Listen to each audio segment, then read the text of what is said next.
Welcome back to BeerFormers. Hi, Dave. Hey, Noel. It's our 27th episode, second episode of the year 2025. And we're excited to be back here with you guys again. So for this episode... What's up? What are we doing? All right. What you got for me? We're gonna delve heavy into headcanon this time. All right. Oh, boy. Because I'm going to show you a whole line of Transformers that existed, that came out, that were official releases. But then I added my own special little flair to them, as you're going to see, all right? Well, it should be special indeed. So we're going to talk about two different toy lines here a little bit, all right? Two little sub-lines of toys. We've talked a little bit about Powermasters. Yes. Okay, Powermasters or Godmasters in Japan. These are actually technically Godmasters because they were Japanese exclusives. Okay. All right. They were in America. They were little. Take notes. Make sure you got your. There'll be a quiz later. Yes. They were little figures that could transform into the engine of the Transformer. Okay. Okay, and in toy terms, the engine, when it was plugged in, allowed the Transformer to transform. It was locked into its robot, into its vehicle form. Okay. Until the Powermaster engine was put in place. Then it could be a robot. Then it could transform into a robot. Okay. In fiction terms, what was the purpose? Well, that's what I'm saying. In fiction terms, it was handled differently. In America, these were aliens from the planet Nebulos who modified their bodies to be able to be like basically a living battery or a power pack for the Transformers, so they would have constant energy from them. How is Nebulos related to Cybertron? Are they in the same solar system? I don't even think so. No, not at all. No. Just something they travel to some other planet looking for peace. We're going to get into the weeds heavy here now. The more questions you ask about the depths of this. So keep that in mind. But I'm very curious. So they traveled to some other planet looking for peace. Okay. And they ended up just, embroiling them in their war too. Long story short. And so some of these nebulans... It's actually a really good summary. Yeah. Good job. And so some of these nebulans became Headmasters, some of them became Target Masters, some of them became Power Masters, right? In Japan, the Power Masters thing was called Godmasters, and they were humans who got these special bracelets, and they cleaned them together. They got the special armor, which they could then transform into the engine, which took over the body, but they were the ones totally in charge. All right, so the robot had no will of its own until they were plugged into it. And it was a human driving it. It was a human driving it. That's pretty cool. All right. So... For whatever reason in Japan, they put out the regular line of Godmasters / Powermaster that America got. Some of them were in different colors, stuff like that. But then they put out 3 solo engines by themselves. Okay, that weren't associated with the. They were not associated with the pick your vehicle. Okay. They were sold individually in small little packaging. Okay, but they were called the Godmaster Warriors. My guess was I've never saw anything that backs this up, but my guess was it was one of those things either. 2 things. Okay. One was just an excuse to sell some more of those. Well, those there's toys. that. All right. And 2 is maybe if you lost your Godmaster engine, you go downtown, you can pick up one of these guys. It wouldn't be the exact replacement because they were usually packaged together, but they were recolors. They basically took the exact same mold in different colors to make these new characters. Yeah, okay? But they'd fit in the bigger toy. But they would fit in the same toy. Okay. In fact, for the most part, with a couple exceptions, every Godmaster would work in every toy. Oh, that's kind of cool. There's a couple exceptions. Oh my gosh, mathematically, how many toys could that be? I don't know. You'd have to know all of them, right? You could really fool your mom with that. So here they are, real quickly here. Now, these had different names, so here's where I first dive into headcanon here a little bit. No. I don't know. I can't remember all their original names, so I'm just going to give you my headcanon names. I'll put them on the screen once I do my research when we edit this film here. But here's the first one here. Now, in Japan, where these were sold, they had names that were kind of out there. Like, I think this guy was originally Aquastar. I think I remember that one, Aquastar, which is not that big a deal, right? But in America, the naming convention for most of the Power Masters was something to do with either fuel or engines. Okay? So Aquastar, I'm like, well, he's blue, I guess is why I thought Aquastar, but it doesn't really fit with that mold. No. So I gave him the new nickname of RPM. Like, like an engine term. All right. So let's see if we can transform him real quick. Okay. All you have to do is basically fold the legs up. Oh, okay. I'm turning him to an engine. And you just snapped his leg off. Look at that. How'd you do that? Oh my God. Right off the bat. 3 seconds with it. Wow. I've never seen these come apart ever. Oh, wow. Well, I'm pretty amazing. Yeah, they just fold up sideways. Like, you got it. Exactly like that. And then fold the arms sorry. down. No, I fixed it. See? Okay. Oh, he's an engine now. Yeah. So, like, this is the blower and the pistons on the side, stuff like that, right? Oh, God. The next one here, I can't remember what his name is. I'll put it on the screen, like I said. He's kind of like a hot pink and blue with a gold, engine blow on top. Yeah. I gave him the name Firewall. Oh, that's pretty cool. An engine term, right? All right. They all transform the exact same way. Very careful. So nothing exciting and different about this here. All right. I think I got him. There's Firewall. And lastly, a guy, again, I want to say Zetka was his original name or something like that. What does that even mean? I don't even know. Something Japanese, I guess. Okay. This guy I gave the nickname of Carburetor. Ooh, I like it. An engine term. Yeah. And so they all transform the same way. So really little bitty things like that. So that could have been the end of it, right? I could have just got those 3 engines and been like, whatever. Sure. Now, again, these guys were recolors of existing toys. They didn't do anything different about these guys except for make them a new color. This is the one that originally came with what would have been called Getaway in the United States. This one would have been the one that came with Slapdash.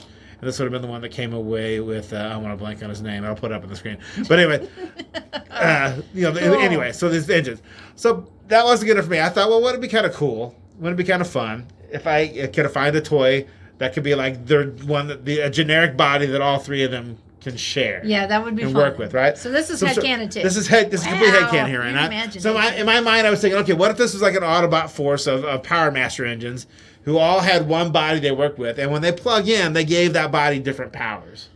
Oh, I'm loving this. You see what I'm saying? Yes. So like in the fiction, again, like the one engine always went with the same, body, whatever, each time to provide them with power. But what I say, like this guy gave them a boost of speed, and this guy gave them a boost of endurance, and this guy gave them a boost in the firepower department because that's the kind of energy they gave, right? So I got online and I started looking for like different Powermaster bodies that might be I could do some sort of kit bash on. I don't think that's a term that the young folks use nowadays. But that's the term I grew up with.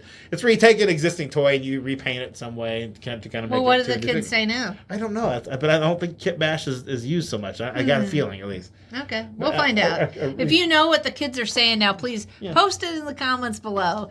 Educate us oldies. So I found on eBay this Korean Powermaster Optimus Prime. What the original? Why does he have M's on his chest? I don't know. That's part of the mystery, right? Good. All right. So, and instead of coming with the regular Powermaster Optimus Prime trailer, he came with this. I'm going to take some parts off real quick because I want to show you what it originally came with. Okay. It came with basically just a flatbed trailer. This came with this. Yeah. Okay. And my flatbed trailer is a little bit broken. It's got a stay on the bottom so you can make it stay in there. Were the stickers on there, or did you have I had the those? stickers, right? So it's a little bit wonky in that regard, right? Wow, that's very wonky. In my search to be able to create this into a new toy, first thing I did was I used my Dremel tool and I hollowed out 3 spaces for the Powermasters. So each one of them can fit in the trailer so they can be carried into battle. Boom. They all kind of slap in there like that, okay? So you see like that? So I dremeled that out, all right? That's amazing. And I thought, well, the flatbed trailer is also kind of boring, so I got some Powermaster Optimus Prime shoulder cannons, and I drilled out a hole that fit these perfectly. So now it has 2 cannons that can go on it, so it can go into battle. And these guys, can transform partially into their humanoid form, and they can sit on the cannons to quote unquote man them to be able to shoot at stuff. All right.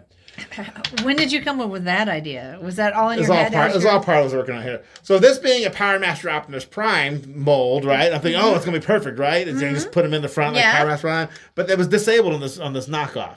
So I had to put some clips on it so it could still be able to hold a Powermaster. So I'll show you real quick here. How did you put the clips on? I just used super glue and I painted them white. So you can still clip them in. So it still fits on it like it would normally, but it doesn't actually press into it to activate any machinery that allow you to transform this or not. Okay. So is this still Powermaster Optimus Prime? No, I gave it a new name, okay? Now, the name is not super inspired, but I still think it fit with what I was trying to accomplish, right? So these guys were all Power Masters, right? And they fit in the larger umbrella of all the different Power Masters. There were about, there were like a half a dozen of them all together between Autobots and Decepticons. So I just called this guy Power Master. Power Master. He's like, I guess he's the leader of the Power Masters or something like that, whatever. But he has the ability to have... It could be Power Master and the M. It's 2 words. Oh, I was going to say it could be capital M. Yeah. That's capital in my P, head capital M. Yeah. All right. Could you put them together, though? Power Master with a capital M. He is the Power Master, I guess, because he can... Yeah, the Ohio Power Master. State and the So he can work with any of these Power Masters. So yeah, in my headcanon here, each Power Master, when it actually hooks onto him, would give him a single boost in some sort of category, right? That's pretty cool. So you want to try to transform the Power Master into his robot form, into his vehicle form. It's pretty easy. All right. Yeah. Are you sure I can't break it? You probably can.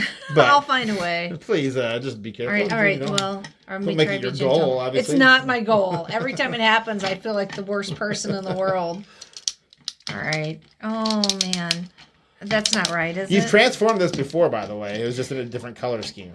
Not to make you feel bad if you can't figure it out, but to make you feel bad in case you can't figure it out. Is this it? Now, these fold up. Oh. Oh, let me do it. And then fold it back. Okay. And then just flip this up and then fold the thing straight back and it's a truck. Like this?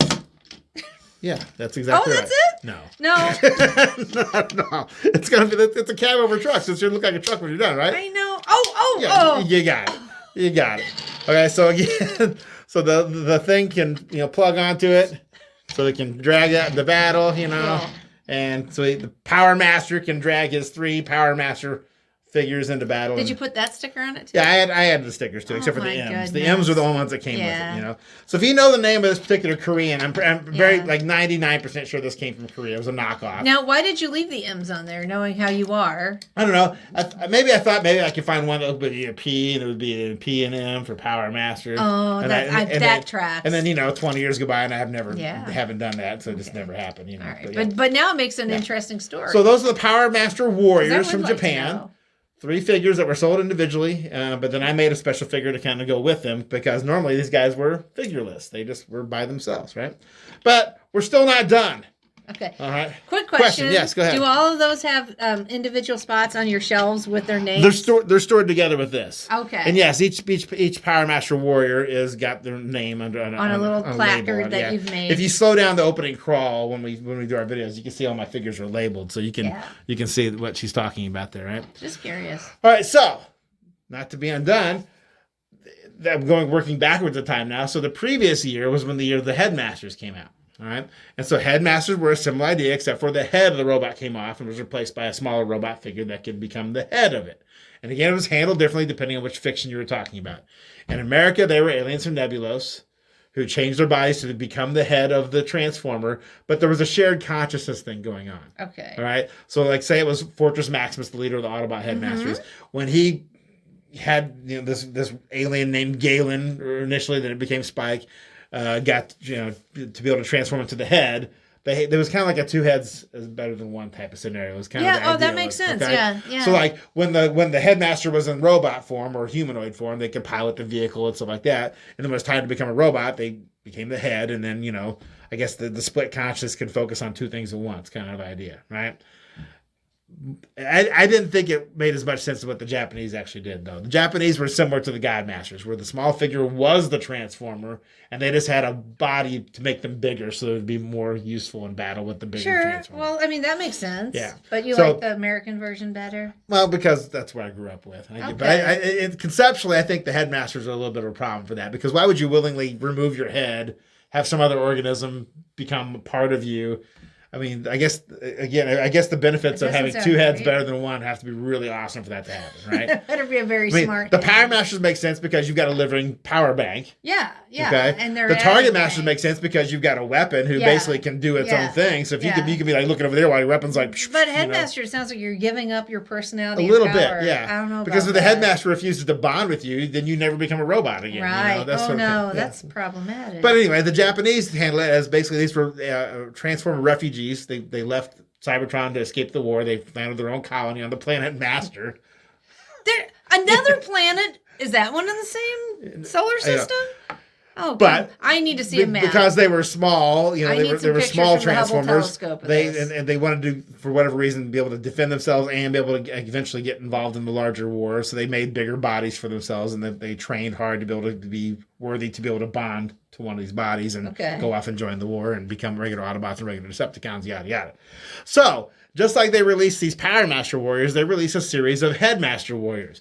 Now, what's cooler about these though is that they're completely new molds. Oh, that is fun. So they released like 6 of these guys. That's very rare. Okay, they were sold by themselves, but they did not have a body to go with. So you could plug them into any body. They were cross-compatible, so they could take off like Fortress Maximus's head and put in one of these new guys' heads. That's fun.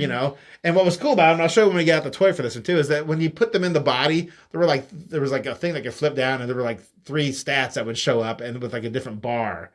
So depending on the speed, strength, whatever cool. that would give you. So that helped me. That's a great detail. That helped me inspire me with this one a little bit, right? So let's get right to it. So the first one we're going to talk about was a guy who, I might forget some of these Japanese names a little bit here, but the first guy here, I think was his name. I kept the same. His name was Kirk. I like it. Kirk. Kirk. All right. So here's Kirk, a little bitty guy here. The transfer of these are really easy. Basically, there's always a flap or something on the back that reveals the face. And then you just fold them over. So you can transform that to head. Where do you think Kirk came from? I don't know. Captain Kirk or Kirk maybe, Cameron? Could be both. Maybe because he's what am I turning it into? Turning it into a head.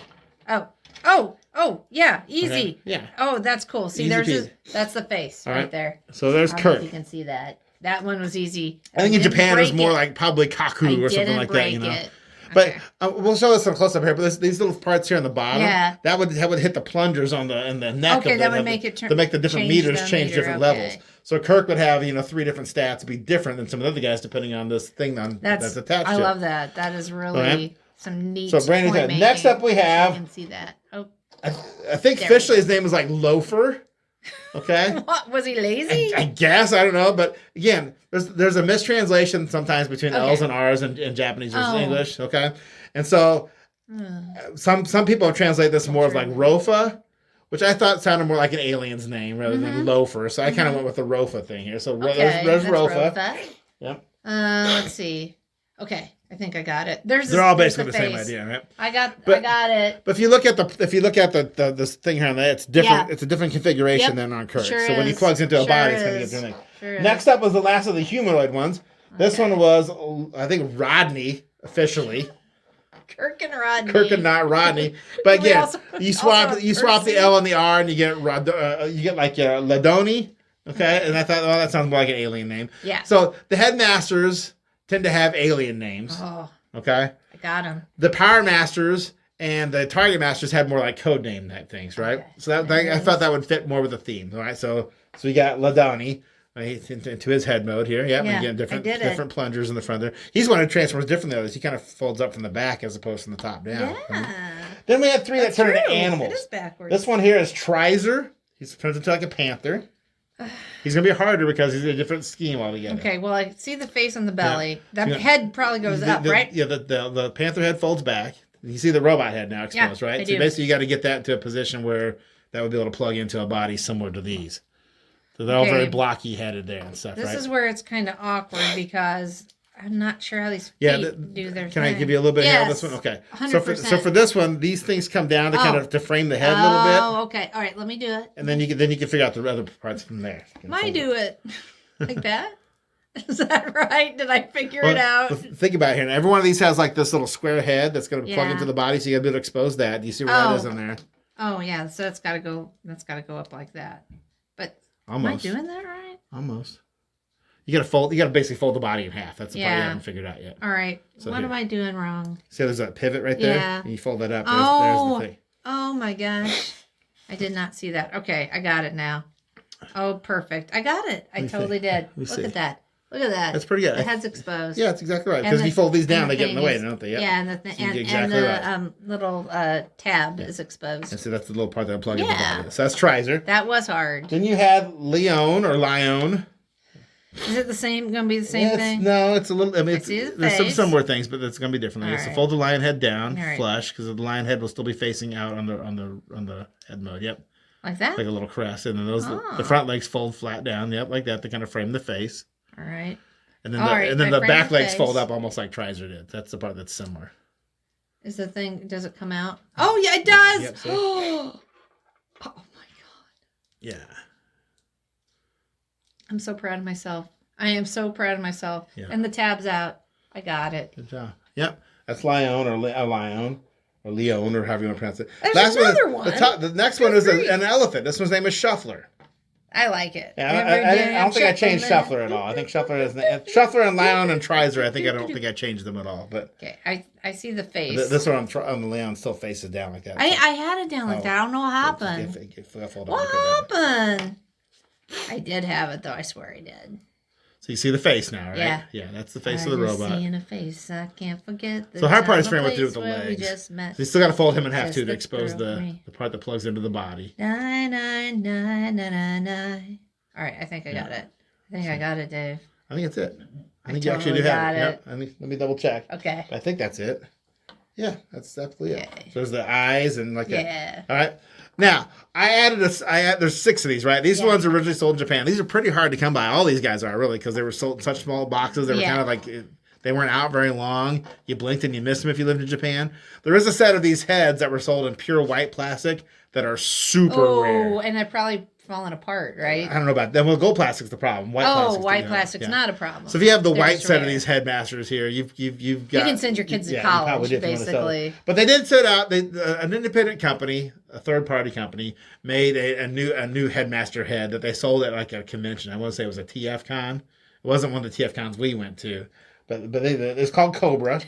There's another one. So I got this one. It's kind of cool. That's cool. It's kind of a, you have to kind of use your imagination on the Cobra there. You can see the hood of it and the head, right? Yeah. All right, but it's got tread, so it's not like a pure snake. It's got a little tail. That's fun. But this does transform into a working head. So I got it to add to the collection because I figured it would be similar. Okay. And there were plans actually to put out a Cobra one too. And so I think maybe the people who made this said, well, that's what Is that how it transforms? Yep, and fold the tail down. Yep. There's this. Yep. Oh, and there's this little tab. And the design of this one, I believe, modeled a little bit after the armored Cobra Commander from G.I. Joe when he got the suit of armor. So that's why they think that's why they named it Cobra in that regard here. So yeah, this was not official, but I put it in my collection because I thought it was a nice addition to the whole scheme of things, right? Huh. All right. You got one and not Destro? Yeah. I'm sure So, Destro's eating his just like heart I out. did with the Powermaster, I got a figure and I renamed it the Headmaster. Okay. And the same idea was in my headcanon for this one, right? That each of these figures could take turns being the head for this body. Yeah, and it's different, just a random well, it's Powermaster. It was a Headmaster I got this time. That you got? The original body with this was for a character named Snapdragon, who's the Decepticon. He turned into like a Blackbird, an SR-71 Blackbird. Did you repaint it? Slash like a T-Rex. Oh. Okay. So yes, I did a heavy repaint of this to make it Autobot color, so it's like red and blues, stuff like that, right? And so here's what I talk about here. So if I fold that down, you see it's got speed, strength, intelligence. That's so cool. So when you plug in a guy, those plungers, I'll put one in the screen. See it. These plungers will go down different amounts depending on the head that's being plugged in, and you can see what the new stats are. Yeah. So for like Ladoni here, it's like a speed of, I'm trying to read this here a little bit. It's like a speed of 9, a strength of like about 7, and an intelligence of about 10.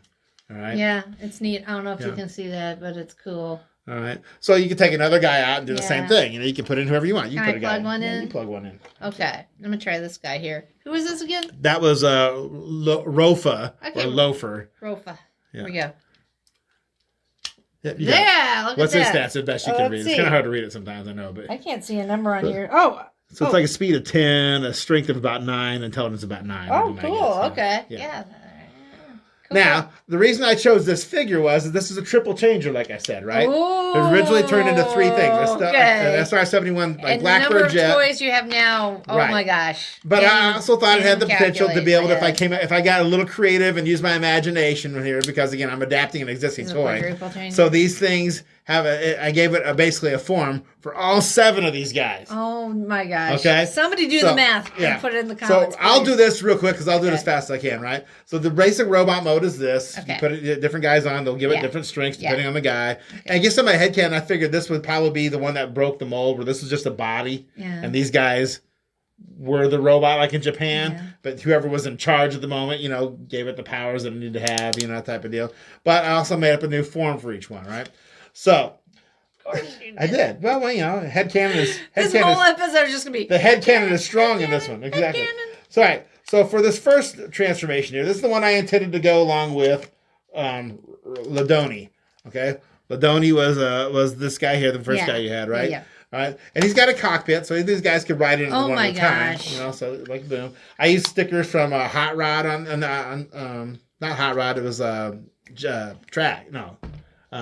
The blue Autobot Trans Am, whose name escapes me now. I think it was Trax. Traction. It was Trax. Action Jackson. No, it was Trax the first time. I was right then. Okay. So, you keep shouting out names. I was but just trying to help. It won't be more correct. That's funny. So with this one here, I kind of you put the guns these guns actually came from the combiner set of the train bots, which we've never done those before too. All right. We'll get to those. This is what I imagine would be Ladoni's vehicle form. Okay. So that would be this guy here. All right. Then if he make a couple of simples, again, because the changes I can do this are very limited because I can't re-engineer this thing, right? I have to basically just put it in slightly different forms, right?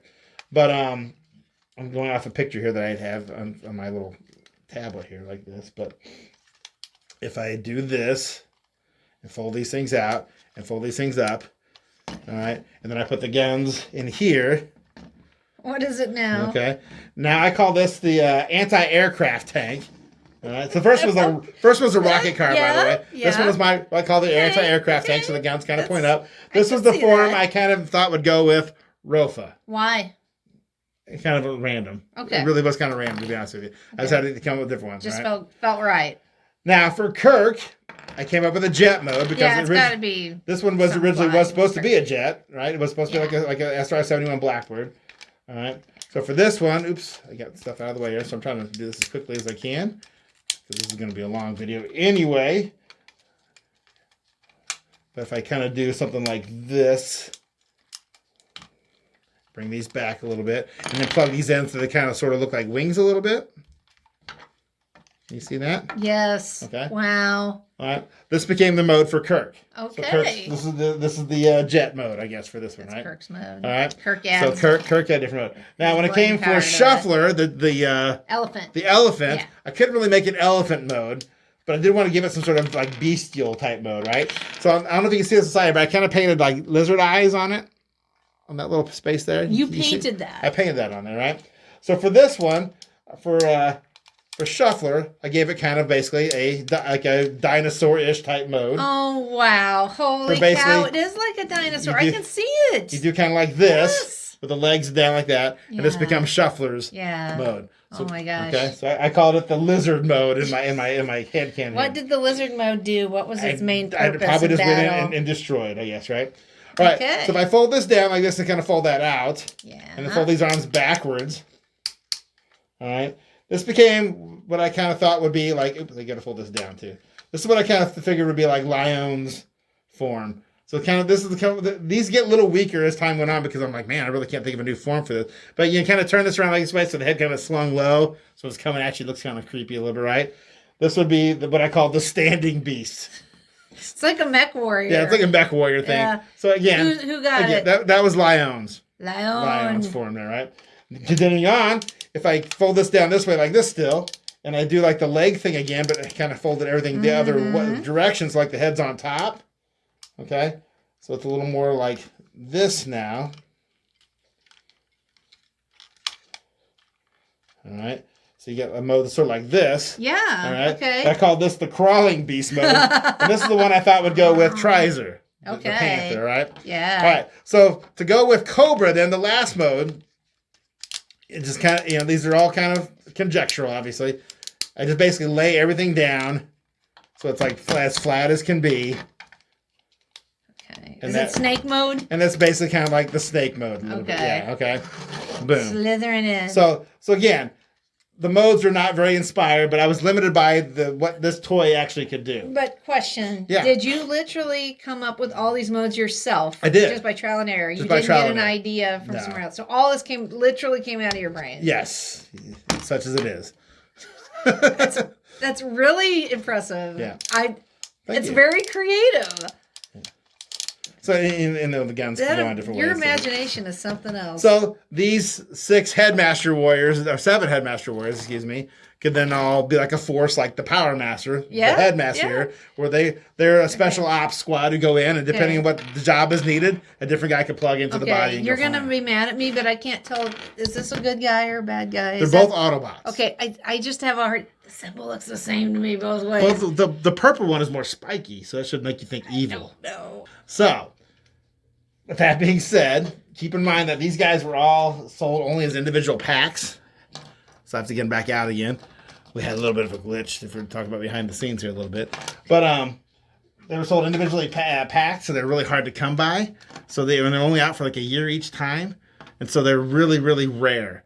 So each of these guys can go for hundreds and hundreds of dollars by themselves. When I bought these probably 20 years ago, I paid a couple $100 each for them. No, I'm glad I didn't know that back then. So they're hard to come by, but you get to see a little glimpse into my brain here a little bit with how I like to do my headcanon and stuff. Headcanon's going to be popping off a lot today for this one, I guess. But so let's celebrate talking about the Headmaster Warriors and the Godmaster Warriors. Yes. By talking about our beer for the day, which is very valuable to me. Yeah. So we're going to talk about a brewery that we can't believe we'd never been to before until 2024 because it is in Belleville, Illinois, which is very close to where we live. The brewery we're talking about today is Shoehorn Brewery, which is in downtown Belleville. Shoehorn was co-founded by Jeremy Hall and Mike Johnson. Mike developed a passion for home brewing, and that is how he met Jeremy and his wife Susan, because they owned a business called Down the Hall Homebrew. It was a shop where lots of homebrew brewers came together to collaborate. And Mike and Jeremy would talk and dream about adding an actual brewery to the homebrew shop. And they thought if they ever did that they would have to shoehorn it in, which is where the name came from. Okay, hence cool. the name. So they ended up finding a great space in downtown Belleville, and they lovingly restored it. And now it is Shoehorn Brewery that opened in 2022. Right, post-pandemic. Yep. Good for them. And today, Shoehorn has 3 brewers, and they take a no limitations mindset to their work. Okay. So there's Jeremy, and he's passionate about sours. There is Karina Mager, whose specialty is lagers. And Mike, and his expertise is classic beers with a twist. With a twist. They currently have a 7-barrel facility with 20 rotating taps of beer, cider, and mead. They're all made in-house, and you can always check their website to see what the latest on-tap beers are. You can enjoy their beer on site, or you can take it home in cans. There are a couple of bars locally that serve the beer, but that's the only places that you can get it. They do not serve food, but you can bring food in. That is more than welcome, and they have lots of fun games to play with your friends and family, and they have comfy places to sit. And the homebrew store is still in the front. So if you're a home brewer, you can come and have a little beer. Enter off the street to the homebrew store, shop there, and then go straight back into Shoehorn. Or you can enter from the side and go straight to Shoehorn. Either way, but they are connected, so you can go from one to the other very easily inside. And the games, the selection was kind of fun. It really was. We spent a lot of time drinking and playing games while we were there ourselves. We sure did, with our friend and our daughter. Now, when we were there, we tried a flight of everything that was on tap. And my favorite was called Pluggy's Revenge, which is, you know me, I love my Scottish ales. It is a classic Scottish ale. And they made it in collaboration with Belleville Firefighters Local 53. And they did it in support of Mustache Bash, which raises funds for firefighters and their families who are battling cancer. So that makes it extra special. Very cool. Today, we're going to be trying, we brought home a 4-pack variety. We're going to be trying Love Story, which they did not have on tap when we were there. And interestingly, is a coffee blonde ale. And so I've already poured it. Yeah. As you probably know, coffee ales are usually dark, but this one being a blonde ale makes it a little different. It's very light. Super light. Almost like Bud Light in terms of lightness. But it's got a strong coffee aroma. I don't know what coffee they use to brew it, but it definitely has got a great coffee aroma. Me personally, sitting here and smelling the coffee from like a foot away. You didn't care for that? I didn't care for that. But as soon as you get up and actually get a close-up sniff of it, it smells great. So it smells so good. But it's sweet. I think from here you're getting the mixture of coffee and beer. So it's kind of like, they don't blend well. But that is coffee good. from the horse's mouth. So that is, it's very sweet, but it's still got that coffee richness. Yeah, the coffee bitterness. I can taste it in the top of my nose. No, it's really got good flavor. Like I said, so for me personally, the smell from a distance, not great. The smell up close, But I guess being a blonde ale, it's very refreshing. Like it's not heavy at all. I could picture myself drinking this after a hike or while I'm on a float trip. Oh, yeah. So, it's lovely. So well done. When we were there that day, the stuff that they had available for takeout in cans ran the gambit, but they mostly had things that with stuff we decided to bring was the stuff we couldn't try there because it wasn't on tap anymore. Yeah. So that's why we got the Love Story. Yes. We got a couple others. We got a Marzen Lager, and we also got something they called a Whole Lot of Orange, which is their wheat orangey beer. So that'll be fun to try. Blue Moonish take on that, But we haven't tried any of these yet since we brought them home. And we went to this place a little before Christmas. So we've had it for a couple of 2 or 3 weeks now. But we'll get to them eventually. Don't worry. But I'm so excited we finally went. We're going to have to go back. I feel really silly. We'd never been there before. Thank our friend Gretchen. And we'll name drop a little bit. Gretchen got us she made for us a pub pass. So a way to go try different breweries in the local area and require us to go with each other, so we'll have a little fun and fellowship and stuff. There's an actual pub pass that you can get that you pay for. But we'll be back. We'll be back to to Shoehorn Brewery in Belleville. But the pub pass that you pay for only covers like St. Louis breweries. Right. So this is Illinois stuff. Yeah. So that was a lot of fun. So Dave, thank you for sharing your kit bash with us. You're welcome. Yeah. Taking these rare but figures and giving them a new life a little bit in a sense by having them have something to do, I guess, more so than what I think. Because I guess in fiction these guys were just like trainees. Yeah. Like the headmasters were trainees that hadn't graduated yet to get a body. Well, in Dave Scheiber's headcanon, they have a body now, but they have to share it. Depending on the mission. Same with the Powermasters over here. If you'd like to learn more about these guys, there is not a specific video from Chris McFeely, who I always name drop. He's got the basics on. I think he's got a video on Headmasters, a video on Powermaster/Godmasters, but not these specific ones. I think he name drops them briefly. But if you'd like more information about these specifically, go to tfwiki.net and look up the Headmaster Warriors or the Godmaster Warriors. You'll be able to learn all kinds of stuff about it, including the original names, which I forgot for this one. But, I give them my own names, so that's going to stick in my mind more. That's right. But, as far as kit bashing goes on this one, I had to paint only a little bit. This actually came in these garish colors. I had the gold paint to it a little bit and some stickers. And this one I heavily painted quite a bit to make that new. But as we get ready to sign off here again, thanks for telling everybody about us. Make sure you hit all those buttons at the bottom. That's right. You know the drill here on YouTube. That's right. We're up to 264 subscribers. Let's keep that going up and up and up. But as we say, please play responsibly and drink responsibly. Right, and if there's any beers or spirits you want us to try, plug them in the comments down below. Absolutely. We're always excited about that. Like us to do too. So once again, play and drink responsibly, please, everyone. Thanks for tuning in to us. Thanks for watching us here again on BeerFormers. Cheers!